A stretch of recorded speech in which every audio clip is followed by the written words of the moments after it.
ზოგიერთი ადგილი ერთი შეხედვითაც კი შემზარავად გამოიყურება, მაგრამ მათი ისტორია ადამიანებში კიდევ უფრო მეტ შეშფოთებას იწვევს. ამ ეპიზოდში ყველაზე საშიშ სახლებს გაჩვენებთ. სოფლიოში ერთ-ერთი ყველაზე ცნობილი მოჩვენებათა სახლი ამერიკაში მდებარეობს. ერთი შეხედვით ეს უბრალოდ მიტოვებული სამედიცინო კომპლექსია, მაგრამ ის პარანორმალური მოვლენების მოყვარულ ადამიანებში საკმაოდ პოპულარულია. მე-20 საუკუნის დასაწყისში ამ ადგილას ტუბერკულოზით დაავადებულ პაციენტებს მკურნალობდნენ. იმ დროს დაავადება სასიკვდილო განაჩენს ნიშნავდა. სანატორიუმში ახალი პაციენტები ყოველდღე მოჰყავდათ. სიკვდილი აქ ჩვეულებრივ მოვლენად ითვლებოდა. ლეგენდის თანახმად, ყველაზე ცუდ პერიოდში აქ ყოველდღიურად იმდენი ადამიანი იღუპებოდა, რომ პერსონალი გვამების დროულად გატანას ვერ ახერხებდა. ამიტომაც შენობის ქვეშ სპეციალური გვირაბი აშენდა, რომელსაც მოგვიანებით სიკვდილის გვირაბი ეწოდა. თვითმხილველების თქმით, ყველაზე უცნაური მოვლენები სწორედ ამ ადგილას ხდება. ადამიანები ამბობენ, რომ ისინი გვირაბში მუდმივად უცხო მზერას გრძნობენ. კვიპროსში მდებარე ეს სასტუმრო ოდესღაც დიდი პოპულარობით სარგებლობდა. 1930-იან წლებში აქ მდიდარი ტურისტები, ცნობილი ადამიანები და პოლიტიკოსები ისვენებდნენ, მაგრამ ერთ დღეს სასტუმროს მფლობელი გაურკვეველ ვითარებაში გარდაიცვალა. გარდაცვალებამდე მან ბიზნესი სამშვილს დაუტოვა იმ იმედით, რომ ისინი სასტუმროს ერთად უხელმძღვანელებდნენ, თუმცა ფულმა ოჯახის წევრები ერთმანეთის მტრებად აქცია. ყველაზე უცნაური კი ისაა, რომ ძმები მალევე ერთმანეთის მიყოლებით გარდაიცვალნენ. სასტუმრო დაიხურა და დროსთან ერთად ის მორიგ მიტოვებულ ადგილად იქცა. ადგილობრივები ამტკიცებენ, რომ სასტუმროს ფანჯრებიდან მუდმივად ყვირილი ისმის. თითქოს ისინი, ვინც ცხოვრებაში სიმდიდრის გაყოფა ვერ შეძლო, კამათ სიკვდილის შემდეგაც აგრძელებენ. შემდეგი ადგილი კლასიკური მოჩვენებათა სახლისგან საკმაოდ განსხვავებულია, მაგრამ სწორედ ეს ფაქტი აქცევს მას კიდევ უფრო შემზარავად. ესპანეთის ქალაქ ბელმესში მდებარე ჩვეულებრივი სახლი მთელ ქვეყანაში ცნობილი მას შემდეგ გახდა, რაც პირველი სართულის იატაკზე უცნაური სურათები გამოჩნდა. ერთ დღეს მეპატრონემ ცემენტზე ადამიანის სახის კონტური შენიშნა. თავიდან მას ეგონა, რომ ეს უბრალოდ ლაქა იყო, მაგრამ დროთა განმავლობაში ლაქა ადამიანის სახეს უფრო მეტად დაემსგავსა. გარკვეული დროის შემდეგ იატაკზე კიდევ რამდენიმე სახე გამოჩნდა. ამ ფენომენმა დიდი აჟიოტაჟი გამოიწვია. სახლში ჟურნალისტებთან ერთად მეცნიერებიც მივიდნენ. მკვლევართა ნაწილი ამტკიცებდა, რომ ყველაფრის მიზეზი ნესტი იყო, მაგრამ იყვნენ ისეთებიც, ვინც მოვლენებს ზებუნებრივი ძალებით ხსნიდნენ. ამ ფენომენის საიდუმლო დღემდე ამოუხსნელი რჩება და ყველაზე საშინელი ის არის, რომ იატაკზე ახალი სახეები 10 წლეულების შემდეგაც კი ჩნდებიან. ზოგიერთი ადგილი თითქოს ყველასგან მივიწყებულია. ისინი უკვე დიდი ხანია, რაც რუკებიდანაც კი გაქრა. სწორედ ასეთი ადგილების კატეგორიას მიეკუთვნება გრეიდას კუნძულიც.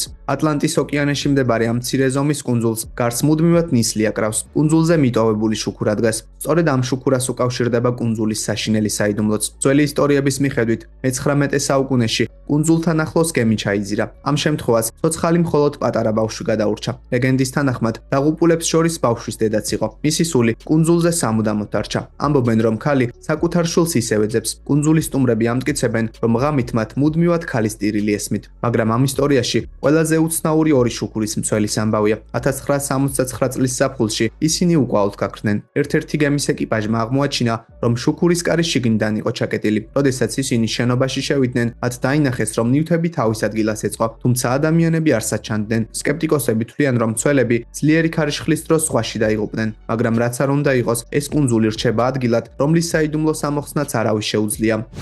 შემდეგ ადგილს შემზარავად არა ლეგენდები, არამედ რეალობა აქცევს. ჩეხეთის ქალაქ სედლეცში მდებარეობს სამლოცველო, რომელიც ნამდვილად შემზარავად გამოიყურება. შუა საუკუნეებში ჭირის ეპიდემიამ მთლიანი ევროპა მოიცვა. რამდენიმე თვის განმავლობაში მილიონობით ადამიანი დაიღუპა. იმის გამო, რომ სასაფლაოები გადავსებული იყო, ძვლები მიწის ქვეშ გადაიტანეს. საუკუნეების შემდეგ ადგილობრივმა პრინცმა რატომღაც გადაწყვიტა, რომ ადამიანების ძვლებისგან კარგი დეკორაცია შეიქმნებოდა. ასე აშენდა ეს სამლოცველოც, სადაც ინტერიერის ნაწილი ათასობით თავისქალა, ძვალი და ჩონჩხია.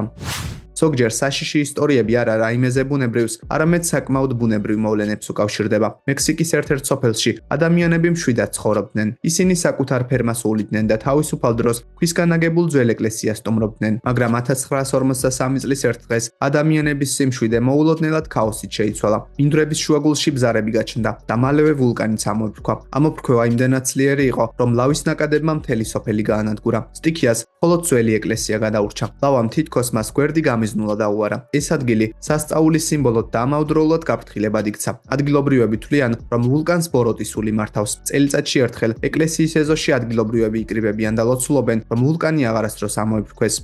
ინგლისში მდებარე სოფელი ბორლი საუკუნეების განმავლობაში ქვეყნის ყველაზე მისტიკურ ადგილად ითვლებოდა და ყველაზე შემზარავი ის არის, რომ ზებუნებრივი მოვლენების შესახებ ისტორიები არა მისტიკის მოყვარული ადამიანებისგან, არამედ მღვდლებისა და მეცნიერებისგან მოდიოდა. ბორლის ისტორია მე-14 საუკუნეში იწყება. იმ დროს სოფელში მონასტერი აშენდა. ლეგენდის თანახმად, ერთ-ერთმა მონაზონმა აღთქმა დაარღვია. მას მეზობელი მონასტრის ბერი შეუყვარდა. როდესაც სიმართლე გაირკვა, ბერი ციხეში ჩასვეს, სადაც ის შიმშილით გარდაიცვალა. მსგავსი ბედი ეწია მონაზონსაც. ამის შემდეგ სოფელში უცნაური მოვლენები დაიწყო. მაცხოვრებლები ამტკიცებდნენ, რომ ისინი ღამით თეთრებში ჩაცმულ ქალს ხედავდნენ. ხანდახან მათ ტირილის ხმაც ესმოდათ. 1861 წელს მღვდელმა ჰენრი ბულმა განაცხადა, რომ ეს ისტორიები უბრალოდ გამოგონილი იყო. მან ამ ადგილას სახლიც კი ააშენა, რათა დაემტკიცებინა, რომ სოფელში უცნაური არაფერი ხდებოდა. მაგრამ ამ უხსნელი მოვლენები მალე მის სახლშიც დაიწყო. ოჯახის წევრები ამტკიცებდნენ, რომ ერთ დღეს მათ დერეფანში ქალის სილუეტიც კი შენიშნეს. მოგვიანებით სახლი ჰარი პრაისმა, ევროპის ერთ-ერთმა ყველაზე ცნობილმა პარანორმალური მოვლენების ექსპერტმა შეიძინა. 1929 წელს სახლი თითქმის მთლიანად დაიწვა, როდესაც ნანგრევები დაათვალიერეს,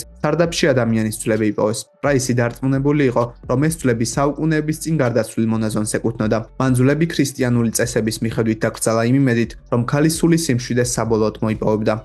სან-ხოსეში მდებარეობს სასახლე, რომელიც ერთი შეხედვით სხვა ვიქტორიანული შენობებისგან არაფრით გამოირჩევა, მაგრამ მისი ისტორია ნამდვილად განსაკუთრებულია. სახლის არა ვინჩესტერმა, ცნობილი თოფების მწარმოებელი კომპანიის მემკვიდრის ქვრივ მააშენა. ქმრის გარდაცვალების შემდეგ ქალი სრულიად მარტო დარჩა. ის ამტკიცებდა, რომ სახლში უცნაური მოვლენები ხდებოდა. პარანორმალური მოვლენების ექსპერტმა სარა საუხსნა, რომ ვინჩესტერის იარაღიდან მოკლულთა სულების შურისძიებას ითხოვდნენ. გადარჩენის ერთადერთი გზა სახლის გაფართოება იყო, თანაც ისე, რომ მშენებლობა არასდროს უნდა შეჩერებულიყო. 1884 წლიდან სახლის მშენებლობა დღე-დაღამე გრძელდებოდა. მალევე სასახლე გიგანტურ ლაბირინთად იქცა. დღეისათვის სასახლეში 150-ზე მეტი ოთახია. ადამიანთა უმეტესობა დარწმუნებულია, რომ სასახლეში სულები ისევ ცხოვრობენ. შენობაში შესვლისას ტურისტები მარტო არასდროს რჩებიან. ისინი მუდმივად ჯგუფებად გადაადგილდებიან. ვინჩესტერის სახლი ამერიკაში დღესაც კი ერთ-ერთ ყველაზე იდუმალებით მოცულ ადგილად ითვლება.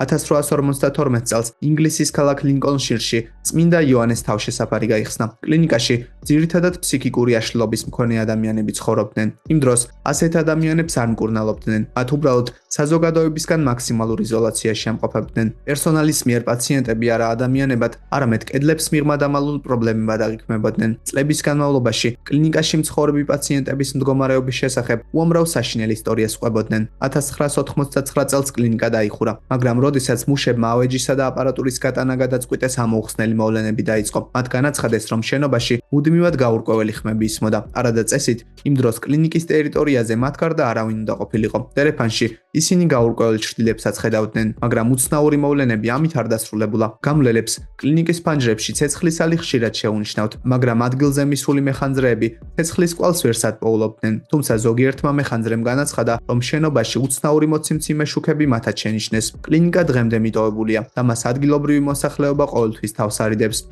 ირლანდიაში დონეგალის საგრაფოს ტერიტორიაზე მდებარეობს ადგილი, რომელიც ერთი შეხედვითაც კი შემზარავად გამოიყურება, მაგრამ მისი საშიში იერი არაფერია იმასთან შედარებით, რაც აქ ღამით ხდება. ადგილობრივები ამტკიცებენ, რომ სახლში სულები ბინადრობენ. ყველაზე ხშირად ისინი თეთრებში ჩაცმულ კაცს ხედავენ, რომელიც სარიელ დერეფნებში მუდმივად დადის. უამრავი ლეგენდის მიუხედავად, რა ხდება ამ იდუმალ ადგილას სინამდვილეში არავინ იცის.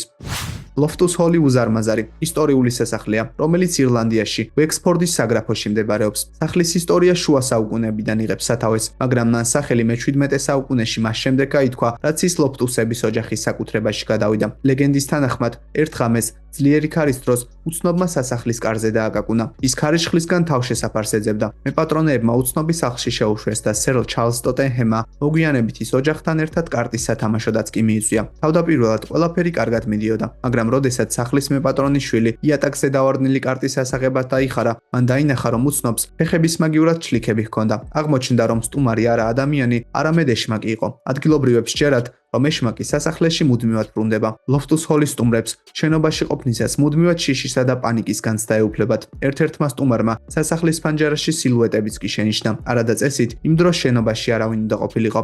სოფლიოში კიდევ უამრავი ადგილია, რომელიც ბნელ საიდუმლოს ინახავს. შესაძლოა ეს ისტორიები უბრალოდ ადამიანების ფანტაზიის ნაყოფს წარმოადგენდეს, მაგრამ იქნებ რეალურად არსებობს ისეთი ძალები, რომელთა შესახებაც კაცობრიობას ძალიან ცოტა ინფორმაცია აქვს. გინახავთ ოდესმე რაიმე ისეთი, რის ლოგიკურად ახსნათ შეუძლებელია. დაწერეთ თქვენი ვერსიები კომენტარებში.